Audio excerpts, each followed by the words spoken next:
भक्त श्रद्धेनं देवाला कष्टाचं धन अर्पण करतो, पण हे धन खरंच देवाच्या कार्याला वापरलं जातं की मधल्यामध्येच हडप केलं जातं, अशी शंका निर्माण करणारा प्रकार समोर आलाय।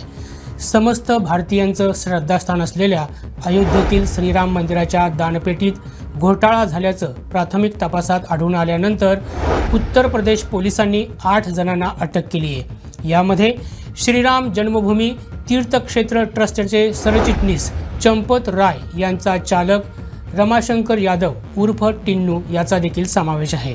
या सर्व संशयितांची चौकशी सुरू आहे। अटक केल्यानंतर इतर कायदेशीर प्रक्रिया पूर्ण करण्याचं काम देखील सुरू आहे। सुमारे 500 वर्षांच्या संघर्षानंतर आणि मोठ्या न्यायालयीन लढ्यानंतर 22 जानेवारी 2024 रोजी श्रीरामाला अयोध्येच्या सिंहासनावर प्रतिष्ठापित करण्यात आलं होतं। अयोध्येत उभारलेल्या भव्य मंदिरामध्ये पंतप्रधान नरेंद्र मोदी यांच्या हस्ते श्रीरामलल्लाची प्राणप्रतिष्ठापना करण्यात आली होती। याच पार्श्वभूमीवर श्रीराम मंदिराला मोठ्या प्रमाणात देणग्या देण्यात आल्या होत्या। भक्तांनी दिलेल्या याच दानातील 7 ते 7.5 कोटी रुपये चोरी झाल्याचा सर्वप्रथम आरोप समाजवादी पक्षाच्या एका आमदाराने केला होता। त्यानंतर विरोधी पक्षातील इतर नेत्यांनी आरोप करणं सुरू केलं।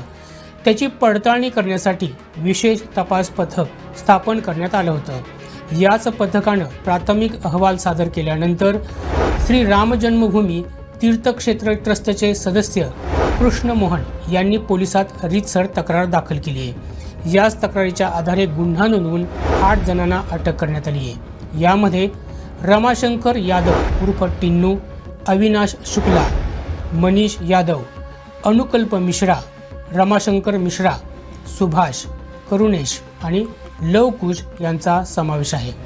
यांच्या विरोधात भारतीय न्याय संहितेच्या विविध कलमांखाली चोरी, गुन्हेगारी कट रचणं, फसवणुकीचा गुन्हा दाखल करण्यात आला आहे। SITच्या अहवालात चंपत राय, गोपाळराव, डॉक्टर अनिल मिश्रा यांच्यासह ट्रस्टचे 17 पदाधिकारी आणि कर्मचारी यांच्या भूमिकेवर प्रश्नचिन्ह उपस्थित करण्यात आलं होतं। गोव्यासह देशभरातील अशाच महत्त्वपूर्ण घडामोडी जाणून घेण्यासाठी आमच्या प्रुडंट मराठी यूट्यूब चॅनलला सबस्क्राईब करा।